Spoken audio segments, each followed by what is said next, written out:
Okay, it is 12 o'clock and I want to respect everyone's time, so let's get started. A couple of things before we start, and one that's not on here is that we will not be able to do the nursing credit. So if you are here for nursing, we won't be able to provide that CEU at this time. So thank you for joining and you're welcome to stay, but at this time we won't be able to do the nursing credit.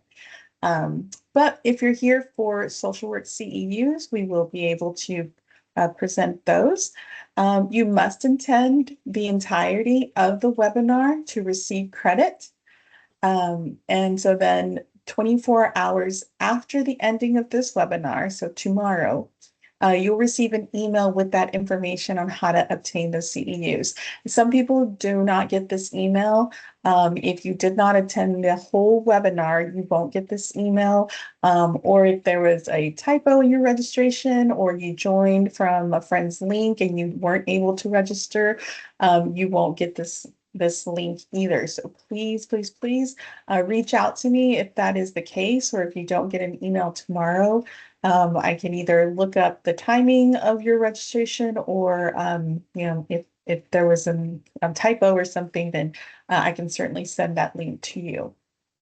Once you complete the survey for this CEU, it can take up to 10 business days to process this after your submission. So you have to do the survey in order to receive your certificate.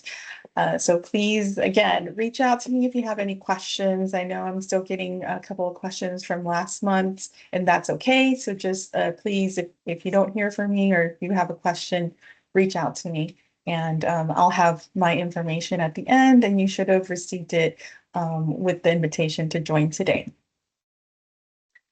So for social work CEUs, if you are a social worker with like a free 1-hour CEU, this webinar has been approved for 1 hour by the University of Texas at Austin Office of Professional Development School of Social Work.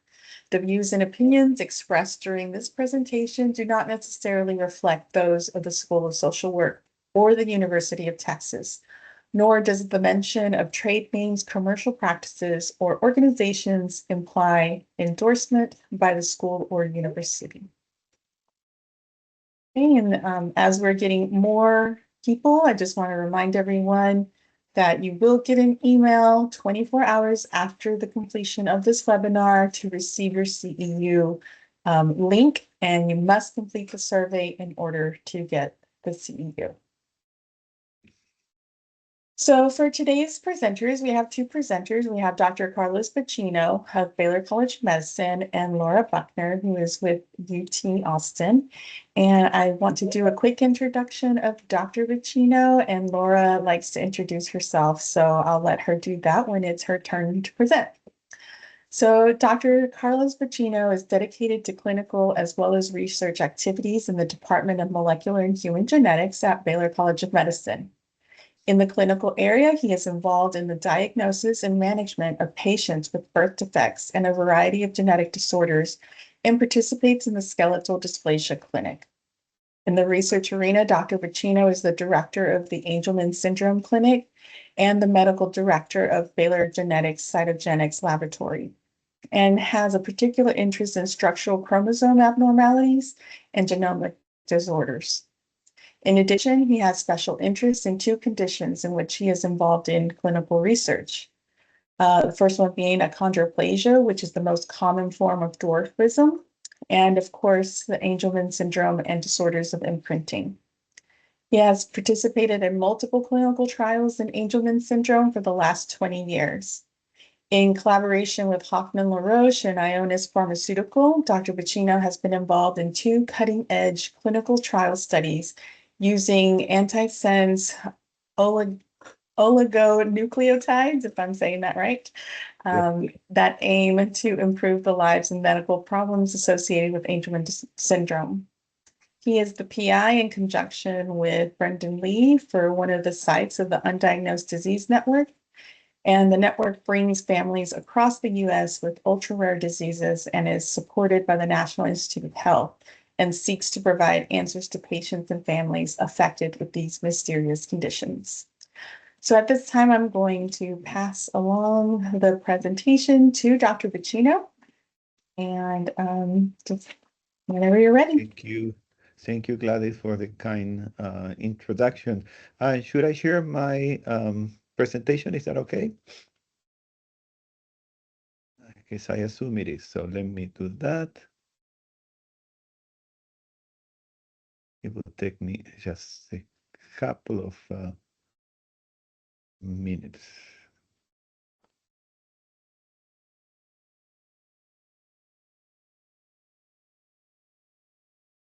Window. Uh, okay, I think that this is the file that I want. Can you all see my presentation? Yes, if you Yep. could. Yep, perfect. Sorry, I need to, okay. He just went through the entire talk in 1 second, so hopefully he still be okay. So it's a real pleasure for me to present in this forum. I have worked for over 20 years, as Gladys said, in Angelman Syndrome, and I'm actively working in this condition and helping, or at least trying to help a lot of these families over the years. So what I want to do is just give you an update, just an introduction, talking a little bit about the condition. I know that there will be families, social workers, so I'll try to keep the information balanced, but really I want to emphasize some of the new things coming with regards to treatment for Angelman, which it has been, long due, and now it seems to have reached a very, very interesting point, and that we will be able to do a lot more than we have done in the past. So I will spend a little bit of time talking about the diagnosis, the medical issues, what is the genetic testing and diagnosis, and who actually can help you with the diagnosis. But I will spend more time talking about the new treatments and the clinical trials that are quite fascinating. The good news is that in the ancient arena, a lot of things are happening. Many companies are coming to provide clinical trials and treatments. So I always love when I see a lot of this activity because ultimately it's going to help all of these families. So these are my disclaimers. I received monies, but all for clinical trials, essentially to conduct the clinical trials from Ionis as well as Roche and Biogen. But this is not something that I personally do. It's just that counts for my work.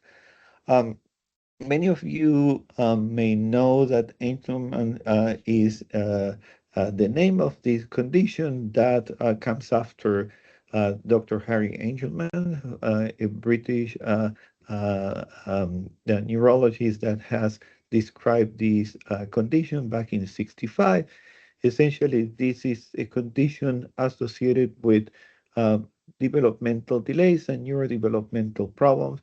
One of the most significant issues are the speech impairment, in many cases, absent speech, neurological issues with unsteady gait and tremors, and the other medical problems. So it has taken many years to find out that the condition is caused by an absence of function of one particular genetic instruction called UBE3A, and these kids, as you many know, have some unique behaviors.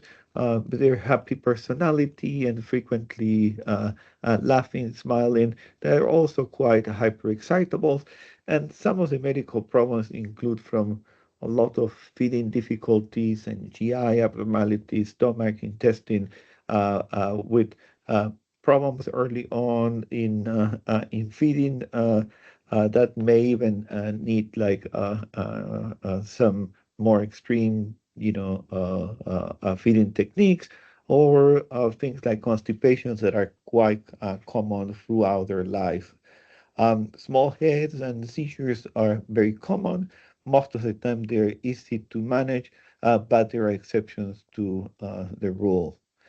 Um, this is something that I typically like to show to all of the talks that I give because I think it's a nice visual explanation of the different types of Angelman syndrome. And I know it's busy, but um, the the pink this represents chromosome 15. The pink chromosomes are the maternally inherited. The blue ones are the paternal inherited. So Angelman syndrome is caused by a deficiency on these instructions, UBE3A, located on chromosome 15, and the most common is the first one on the left, which is the deletion. So the deletion happens to be in the maternal chromosome. So what happens in this condition is that the UBE3A needs to be active on the maternal side of the genetic material. And the paternal side, it will be inactive. So only one copy is needed. If we have a problem in the maternal copy, then you have Angelman syndrome. Deletion meaning that a piece is missing. There's something called uniparental disomy, and this is when the chromosome of the mother is absent, and there are two chromosomes of that, and both copies are inactive. You have situations where the gene UBE3A is changed or has what is called a mutation, or you have something called imprinting center mutations. Essentially, this is a region that turns on and off the gene as it is passed from different generations and through different lineages of females or males. So there are four different types, and every type actually has a unique clinical characteristic because some of these patients have milder features, but they have other type of problems like behavioral or feeding or situations that may just differ one from the other. So the types are now described in more detail in this slide. The deletions are the most common. They come in different types.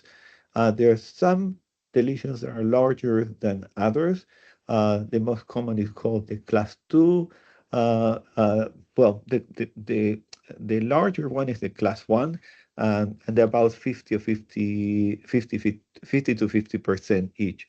So the class 1 is slightly larger and it appears to be associated with some additional problems, including sometimes autistic traits, compared to the class 2. But also class 3, which are more rare, so slightly larger uh, deletions. You have the UPD, and these are the patients that have two copies of the paternal chromosome 15. They typically have much better clinical course, and they're milder and they're much smarter in terms of their cognitive abilities, but they have a lot of bad behaviors, and that's one of the things that is significant in this case. And then you have the UV3 mutations that range from very typical to milder, and the imprinting center mutations, which is a relatively unique mutation, and often times are what is called epimutations, and they happen, after conception. On the left, you have a cute young male with Angelman syndrome, and you can see his sort of arms out, and that is something that commonly they do. Essentially, is a way for them to maintain the equilibrium. Although he looks pretty good and has a good stance. So what do we do when we suspect the child has Angelman syndrome? Well, as I mentioned to you, you have four different types. So there are different tests that you can use to detect these conditions. So the most valuable test that you can do is something that is called the methylation assay. So essentially, this is an assay that tells you where this particular region on chromosome 15, uh, uh, and you can differentiate between the father or the mother is present or not. If you find out that this particular methylation assay shows only the paternal contribution, you know that this patient has Angelman syndrome. And this is a very good test because it can pick up deletions, UPD, and imprinting center defects. So essentially, you can pick up three of the four different types of Angelman syndrome. If the methylation is negative and you still suspect that your patient has Angelman syndrome, then you do a test for UBE3A. So, and essentially, you need to find that there is a mutation in UBE3A. Nowadays, it's actually this is much easier to detect because a lot of the neurologists or geneticists are sending panels, are sending exons, and those will immediately detect the UBE3 mutations. In the past, you really have to go um, and suspect about the condition and ask for that particular gene. But things and the detection is more, I think, it's easier, more accessible than it was in the past. So moving on to, and now I want to move to the treatment part.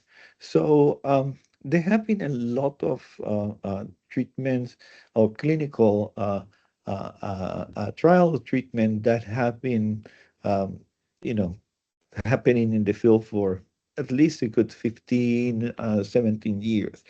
This is actually was the couple of clinical trials that were conducted at our institution and other sites in the US.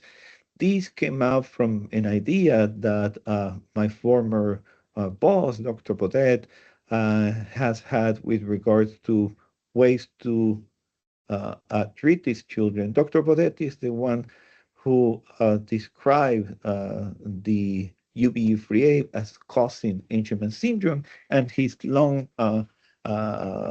life interest has been working in this condition, and he's still actively involved in many ways. Dr. Baudet, as they found out that this condition was associated with issues related to methylation, he said, well, uh, all of these children have a contribution from the father, in some cases, two contributions of the father of the UBE3A gene, but this gene is dormant, is inactive. So, what if we can change the methylation profile in these children? And that resulted in one trial followed by another, essentially giving some medication with the idea that if you can provide elements for methylation, perhaps you can unsilence or awake the paternal, UBE3A gene. Well, it turned out that all sounded very good, but the results showed that there were no conclusive differences, and there was some improvements in receptive communication, but it wasn't really significant to say that it was statistically correct. And there were some improvements in hyperactivity. However, this is interesting because his idea of activating the paternal copy of the gene has remained attractive and later on has been used. In fact, a lot of the different tools that are being used in Angelman syndrome come from some of these ideas.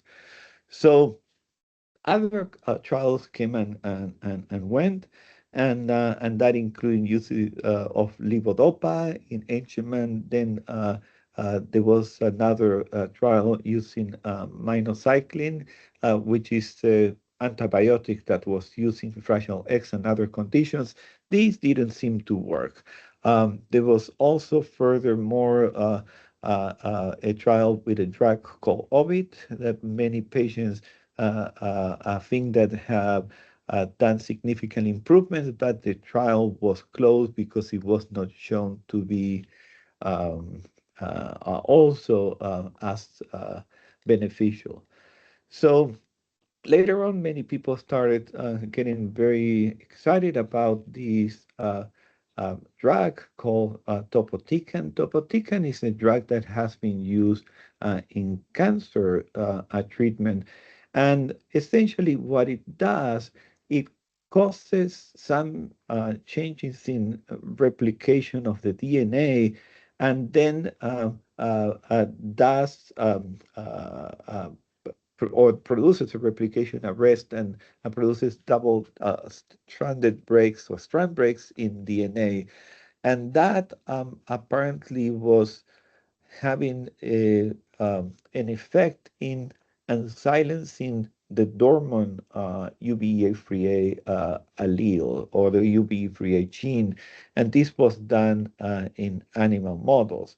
So this drug was also shown that yes, you can use this drug in mice, and these, as you may know, that there are mice who have um, been manipulated and they contain the Angelman syndrome gene, and they have a lot of features that can mimic some of the problems that happen in Angelman syndrome. And when these mice were given this particular drug, were showing some improvement. So there is a problem, however. This is a drug that is used for cancer, as I said, and this is highly toxic. And the problem is that the only way to administer will have to be getting into either direct injections in the brain or manipulations that are probably not ideal and with the risk of the significant toxicity. So the most of the attention then was put in, well, what about again if we do something to and silence to the dormant paternal copy can be changed, and we know that there is a particular molecule or chemical called UB3A antisense that happens to silence the paternal copy of the UB3A. So what happens is that when development early on happens, the UB3A in the paternal copy starts to being expressed or replicated, but there is a break that comes in very quickly and puts a stop to this activity. And then you have this chemical, the UBE3A antisense, that essentially silences that entire gene. So the idea came about. Actually, this was one of the works that was done by R. and Linyan Meng, who still works at Baylor. So essentially, they designed a particular RNA molecule that actually was interfering with this antisense molecule. So essentially, they were sort of putting a brake on the brake, as I always call it. And that way they were able to do some of the first studies that were able to show that there is a way that you can now, if you target this antisense, you can silence uh, the UB3A located on chromosome 15. So many clinical trials started to come in place. These are some of the new ones that were done at the time that some of these assays were designed. And two studies, one was called Frisias, which was a study that was done by Roche and Biogen, essentially looking at clinical information, natural history, so then that can be used to do compared to what happens before and after these children will receive a treatment. And a lot of things started to happen, and this was one of them. which is the development of some specific tools to use in the study of Angelman patients to that are specific for the disease. So, and that's when RNA therapy came about. This is what is known as antisense oligonucleotide therapy. So essentially, this is a therapy that is a small molecule that is very specific and complements messenger RNA. So essentially, this is a type of drug that has been used now in Angelman that um, intends to essentially deal with that break that is placed on the paternal UBE3A gene, and then allowing this particular DNA to start functioning. So these are some of the clinical trials, and I will try to go quickly so I can let Laura speak and allow time for questions. We had the natural history study. Biogen was interested in getting markers in the CSF, so they did that study, and then there was a trial done by Roche that is was called Tangelo for patients with deletions and with UBE3A mutations. And then at the same time, there was an antisense therapy trial with similar characteristics, which was phase 1 and 2, and now they are moved on to type the phase 3 or type 3. Ionis also has done 1 and 2 phase 1 and 2 trials, and now moving to phase 3 trials. So this is one of those studies that already had some publications done. This essentially is the same as I was mentioning to you before. This is an injection that is done directly into the CSF. So all of these children have a spinal tap under sedation, and the drug was injected in the CSF to reach the brain more easily, and that was to unsilence the paternal gene.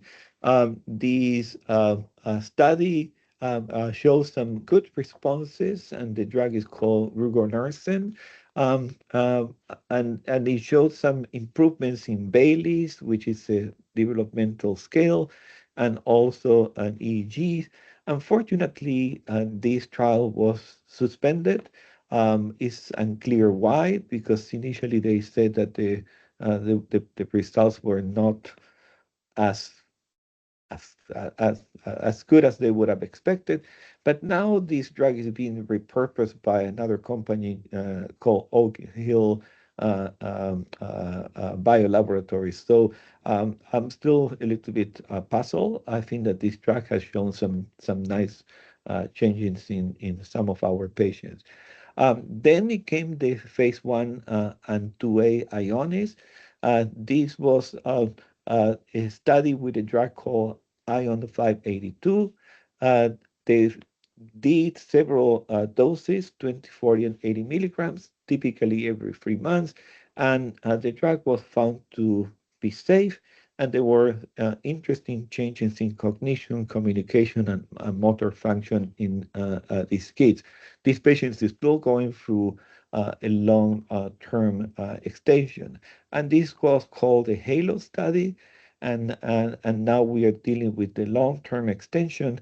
And essentially, this was to assess whether these drugs were safe and also whether these drugs will provide improvements. So all of the tools that were done, Bailey's, clinical global scales, Vineland, ORCA, and many of these tools that we use shown that these patients have significant increases in many of these parameters.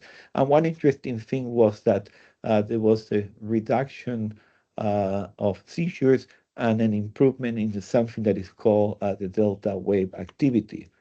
So now this study is going through the reveal study, well, which is now the phase 3 study that has already started last year and now is in full recruitment. So this trial includes some patients who are receiving placebo.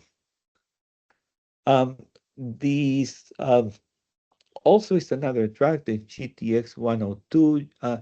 I don't have any information that I can show you from manuscripts because they're all in preparation, but the Ultragenyx has a drug that also has very similar profile like the Ionis drug, and that after phase 1, 2, they receive breakthrough therapy designation by the FDA, and they have moved on to do the phase 3. So these therapy also show improvement in developmental milestones, in motor milestones, communication, etc. So overall, they have been very positive, and they have moved on to the phase 3. That they're also like 1 year ahead of Ionis.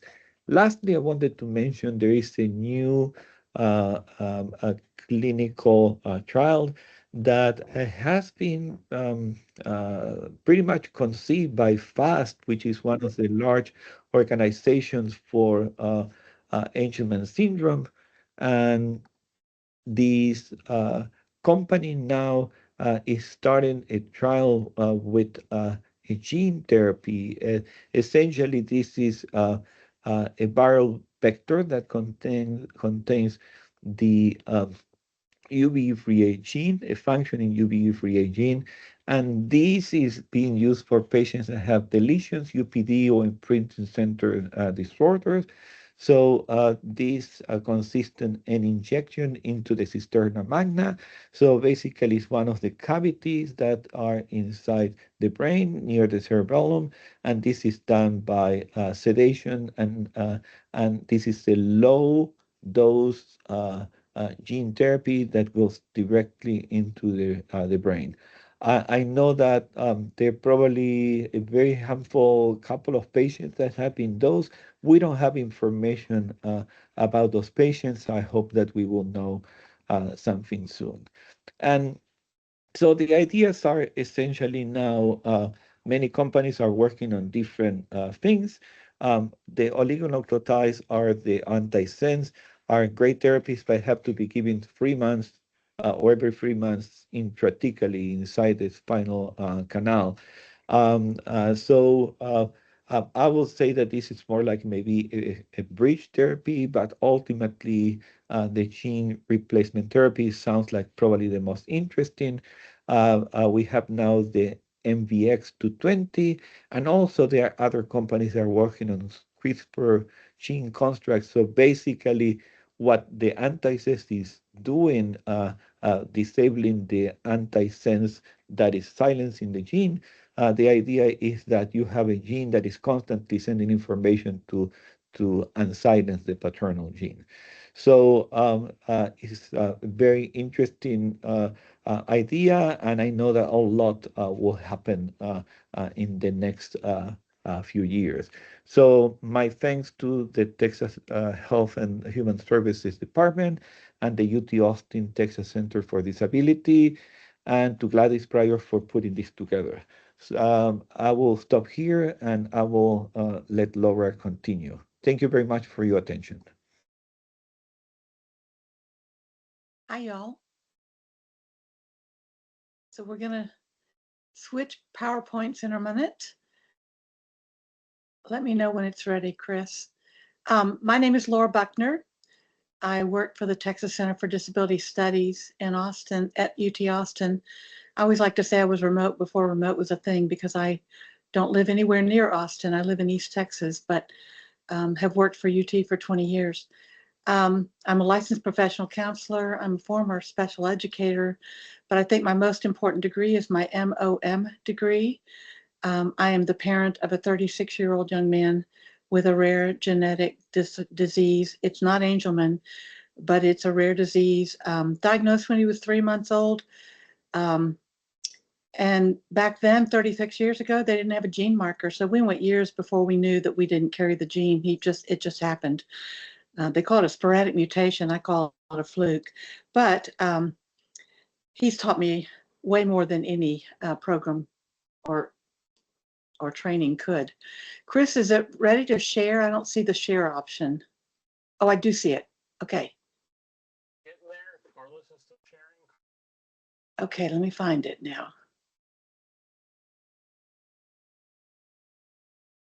Oh, it's not finding my PowerPoint. Hold on. Okay, maybe that's it. Laura, I think it's ready for you. Okay, I got it. Get rid of that. Is it showing now? Because I'm not seeing it. Let me try again. I don't see it, Laura. I'm not seeing it. There you go. It's ready for you, Laura. Thank you. And I just realized I misspelled Angelman on my slide. Forgive me for that. But I want to share a parent perspective on living a life in spite of a scary diagnosis, because the geneticist does all this work, like Dr. Bacino just told us amazing stuff that they know and do. But at the end of that appointment, you got to go home and live a life with this kid. So I want to talk about that a little bit because that's been our experience for 36 years. I want everyone, whether you're a family member or a professional, the family's job is to become the expert on who this child is. And not only who this child is, but to believe in what's possible for this child, to have hope for this child. A lot of times when we get these diagnoses, it's, we were given a very gloom and doom prognosis when my son was diagnosed at 3 months of age. And I'm happy to say most of those prognoses have not come to fruition. Nobody holds a crystal ball. But I think a big part of our job as families is to have hope and to believe in what's possible and to build on what our kids are capable of. We know that communication is critical, and a lot of kids with Angelman syndrome may not be able to communicate with speech, but that doesn't mean they're not understanding what you're saying. I think a big mistake a lot of people make when somebody, what we hear people say is they're nonverbal. That doesn't mean they don't understand every single word you're saying. They just don't have the means to express it back verbally in speech. So we always want to make sure we're talking to the person as if they're understanding, because they likely are. So communication is critical. And what helps with communication? If you're working with somebody who doesn't use speech for words or for communication, you can use visual supports like gesturing, pointing at things. Some people like to teach their kids sign language and they learn it themselves. Even your facial expressions and your body language are forms of visual supports. A lot of parents recommend giving their kids using the 6-second rule. When you ask your child a question, give them about 6 seconds to process that information and formulate a response. And it may not be a verbal spoken response. It may be a response by some visual means or some other technique that we'll talk about. Some other options would be augmentative and alternative communication devices, and there's lots of things out there. You can do low tech, which is you could do at home. You just make picture boards. We used to have pictures and words around all over our house, identifying what things were, so my son could see the picture and see the word and maybe begin to learn to read, which he eventually did. You can use a picture exchange communication system. We call it PECS. Just Google PECS and you'll find ways to do that. Or communication books, or what we call social stories, are really good ways to help people manage situations that they're going to be going into when they're not able to necessarily communicate with their speech. There's mid-tech. There's some devices out there with a limited number of voice output buttons that can record messages, or there's high-tech, and you're probably very familiar with the high-tech. iPads, iPhones are great examples of high-tech speech-generating devices. My son, he doesn't spell terribly well, but he doesn't need to because Siri knows how to spell it. And he just tells his phone what he's trying to say, and she writes it out. That's a high-tech way of communicating. it's really important to recognize that communication and consistency in the way you communicate with the child is really important, because it reduces that child's frustration, but it also improves their independence. A lot of times families make the mistake, or even professionals make the mistake, that if a child isn't able to respond with verbal speech, they don't talk to that child, assuming they also aren't understanding. And that's a mistake, especially with these kiddos. They very well may understand everything you're saying.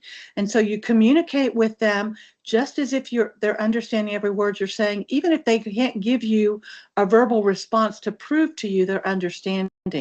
You'll recognize their understanding what other means. You might want to watch out for some things, what we call sensory defensiveness. Or they call it sensory processing disorder, that may be diagnosed in addition. It's just an overreaction of the brain when the brain perceives something as threatening, and it can cause distress, avoidance, or even aggressive behavior. And it can be anything. It might be a certain sound. Some kids really react to the sound of ceiling fans or fluorescent lights, for example. It might be a certain smell that sets somebody off, or a touch.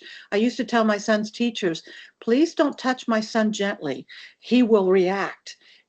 Use a very firm, and I would put my hand on their shoulder to show what I'm talking about. Use a very firm touch on his shoulder, because that's what he's more comfortable with, and he won't sense it as something to be scared of.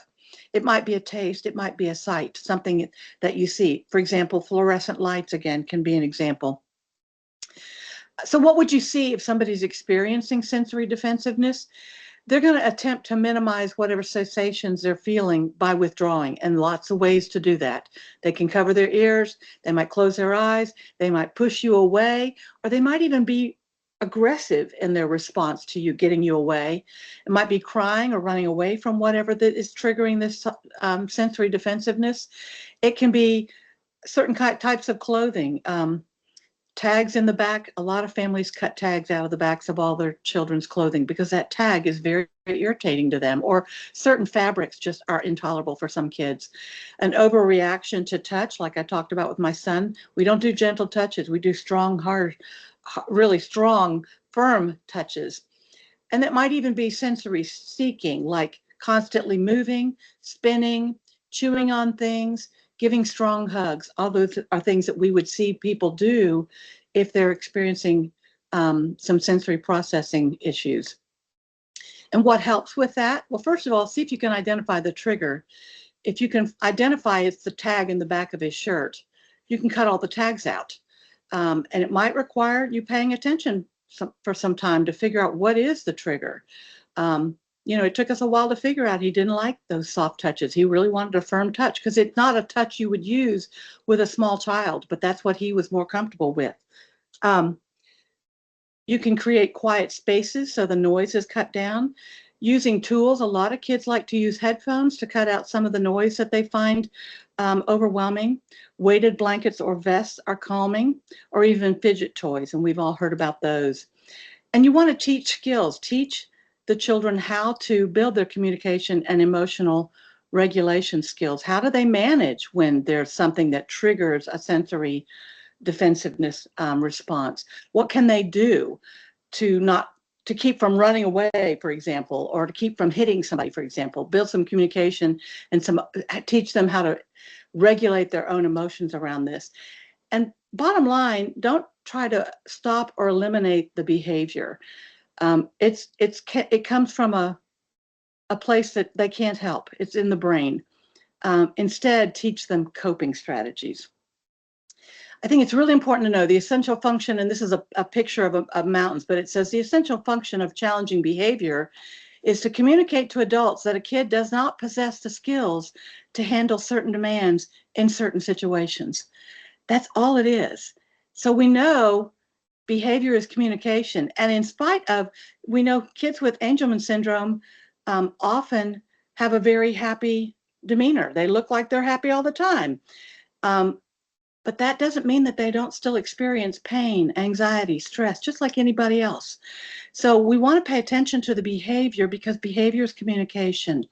And unfortunately, in our world, in our professional world, in our family world, I can speak to it from my own perspective. When my son was young, we looked at behavior as something to try to control, eliminate, or punish. And neither of those are good responses to behavior that we're uncomfortable with. Instead, try to figure out, what is this kid trying to tell me? Maybe he's trying to tell me the tag in the back of his shirt is irritating the heck out of him. This is a tool that I could recommend to you, and I put it in your handouts. It's just a way to pay attention to what is happening. You put the date on the far left column, and then what did the person do? Where were you? When did it happen? Was it a certain time of day? Was it a certain place, certain environment? How long did it last? And then who was there? Were certain staff members there? Was it at school? Was it a certain classroom? Who else was there? And then these are the last two columns are the really important ones. First of all, what did you learn about what worked well? In other words, when this happened and you did something, you obviously responded, or the people who were there responded in some way. What worked well about that response? What did that person like about what was happening? What needs to stay the same? Because if it worked, like touching my son with a very firm touch, if it worked, we need to keep doing that. It needs to stay the same. And then the last column is, what did you learn that didn't work well? What did the person not like about what was going on? So in other words, that needs to change. Don't touch him with a very soft touch. He's going to react. And these are some ways to use a learning log. It's a way to keep a progress note, or you can focus on a specific topic area. Like, for example, if the child's exhibiting a certain behavior in one certain place, like say the math class, I would want to do a learning log just around the math class. Or if it only happens at dinner time, I would want to do it around dinner time. And it's a way to record learning towards identifying a goal. What do we need to keep doing because it's working well? What do we need to change because that didn't work well at all?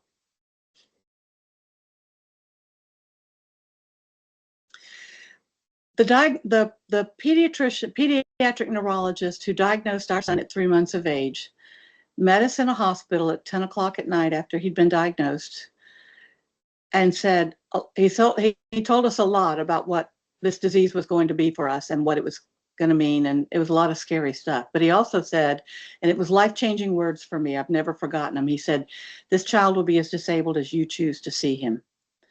What a powerful statement, because it put a lot of responsibility on mine and my husband's shoulders to see who our son is outside of his diagnosis, outside of his disability, outside of the issues that he had to deal with because of the disease. And I'm happy to say, you know, if he's in Montana right now with my husband having a grand time, but if he weren't in Montana right now, he'd be at work. He's been working part-time for 12 and a half years at a local nonprofit organization, and drives his own Ford F-150 that he bought with his own money. And none of that was in that prognosis. We had to see who he was outside of the diagnosis. So look for the gifts in this child. They're obviously going to show joy. These kids are really good at having deep social connections, and they have really unique, interesting ways of interacting with the world. I think it's really important to connect families with other families. I always tell families the most important experts outside of your medical experts and your therapeutic experts, your educational experts, the best experts sometimes are the people who are dealing with the same kinds of things you are, the same journey you're on, even if they're a few years ahead of you. And so get connected with people who are living with Angelman syndrome. And I gave you several different organizations here. The links are in the handout. Resources are available. And even on Facebook, I looked on Facebook and there are all kinds of Facebook groups, just like my son's disease. I'm part of probably 5 different Facebook groups related specifically to my son's genetic disease. The same with Angelman syndrome. There are tons of Facebook groups out there. Find the one that best fits you and your son or daughter and your needs, and join that group and communicate with people in it. They sometimes know more than the experts know. You know, with all due respect to our experts, because I know they know their stuff, but, you know, I've been to a lot of Social Security workshops and Medicare workshops and Medicaid workshops and all these workshops. They're great. They know their stuff, but they hand out their brochures. and they go home. They don't stay up until 2 or 3 in the morning trying to figure out how to fill out their forms. And I've done that. You want to talk to somebody who's had to fill out the forms and make it work. The last thing I'll say is about Medicaid waivers. If you're not aware of Medicaid waivers, please get aware. Medicaid waivers exist in every country, every state in the country, but in Texas, I'm sorry to say, we rank at the bottom of the barrel in terms of how we support people with disabilities and their needs. And Medicaid waivers can offer a variety of supports like respite care, attendant care, home modifications, nursing care, all kinds of resources that are available. But the waiting list to get on a Medicaid waiver in Texas is 12 to 18 years long. So we cannot afford to wait until we see if this child is going to need a Medicaid waiver before we give them the information about it. I gave you a link here. Navigate Life Texas has a website that explains Medicaid waivers in really parent-friendly language, because unfortunately some of the professional websites aren't as parent-friendly. You know, we don't know what they're talking about a lot of times, but this website will show you and tell you what they're talking about in parent-friendly language. And know that to get your child's name or a child's name on a waiver interest list, they call it interest list. I call it a wait list, but it's an interest list. You don't have to qualify to get on the list. You don't have to need to know what services a child will need or not need or will qualify for to get on the list. All you have to do is give them some demographic information, name, date of birth, Social Security, and fill out a brief 12 to 15 healthcare questionnaire. And then you get an ID number. You want to make sure people keep track of that number, because that's how you keep up with where you are on that interest list. And there's a website called yourtexasbenefits.com where you can find out where you are on that interest list. You can also, if you change contact information, maybe you move or you get a new phone number, you can go into yourtexasbenefits.com and change your contact information, because if your name comes off, or your child's name comes off the list and they can't find you, you fall off the list. You don't want that to happen. And these are some helpful numbers about getting onto the wait list or the interest list. I tell families, you know, there's a number of different waivers out there, and this waiver serves this kind of person with this kind of situation. This waiver serves that kind of person with that kind of situation. You may not know what kind of situation you're dealing with. Sign up for all of them. If your name comes off the list, they'll see if you qualify. If you don't, you're still on other lists. That's my recommendation. And last, I just encourage you to cultivate hope. Every child has something to offer this world, and we have to give them every opportunity to do that. And I'm going to leave it at that. If I left out something that you wanted to know or want to email me later, there's my contact information, and I will turn it back over to Gladys, see if there's any questions. Thank you all for being here today. Thank you, Laura. Thank you, Dr. Bacino. If you have any questions, feel free to use the Q&A. I think there's like a little bubble at the top of your screen. You can feel free to enter your questions there. Dr. Bacino or Laura, do you have any other like closing information or something you'd like to share? Oh, I'm muted. So thank you, Gladys, and thank you, Laura, for the great talks. One of the things that I'm sorry I didn't too much. I didn't pay attention to explain that there are two very strong organizations for Angelman syndrome. The oldest one has been Angelman Syndrome Foundation, or ASF, is angelman.org.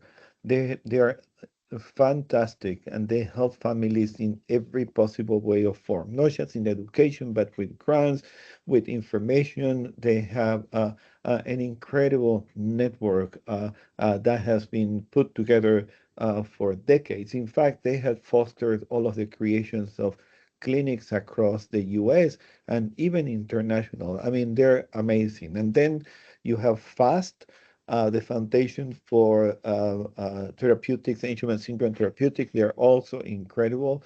They have raised a lot of money, and thanks to them, one of the antisense was pretty much put together, the GTX 102, and also the Mavericks. They are pretty much all created by all of the support and funding that has been done by FAST.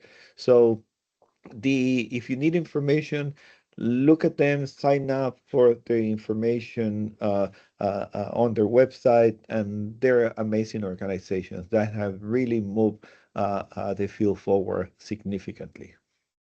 Well, and if I can add to that, Dr. Bacino, a lot of these organizations, especially ones that are national and organized specifically around this disorder, you can be a part of helping raise funds for medical research. For example, I'm going to be in Washington, D.C. In 2 weeks with my son's genetic disease. The National Alliance will do what they call the March on the Hill. We don't actually march, but we will be at the Capitol speaking to legislators and legislative aides about funding for medical research. And I just got word we'd been receiving $8 million, which is a drop in the bucket, I know. Last year we were asking for 10 and we didn't get it, but I just got word that they raised it to 10 million. So I don't know what we'll ask for in 2 weeks, but you can be a part of changing things for the people behind you. It's not going to fix my son's situation, but if it changes things, I mean, some of the medical research that came out of the money that they funded did change things in terms of a drug that my son is using that has been amazingly successful. But there's another medication that came out about 10 years after my son was diagnosed that if it had been available when he was diagnosed, he probably would have had a very different life. So it's changing lives of kids behind us. And that's something I think important to add. Right. Well, it No doesn't question? look like we have any questions. So the recorded version of this video is not eligible for CEUs. If you have any questions, please feel free to contact me, Gladys Pryor, at the email gladys.pryor@bcm.edu. Again, you will receive an email within 24 hours with the survey link. You have to complete the survey in order to receive your CEU. Our next webinar is March 18th at noon, urea cycle disorders, recognition, diagnosis, and management. And then again on April 15th at noon, TAND in the first 3 years, early clues, practical management, and referral pathways. And if Thank I can add, Gladys, TAND stands for tuberous sclerosis associated neuropsychiatric disorders. I'll let you make those introductions in a couple months. Thank you all for attending. I appreciate you, Dr. Bacino. Laura, as always, your information is so useful. Thank you all for attending, and we will see you next month. Thank y'all. Thank you. Bye-bye.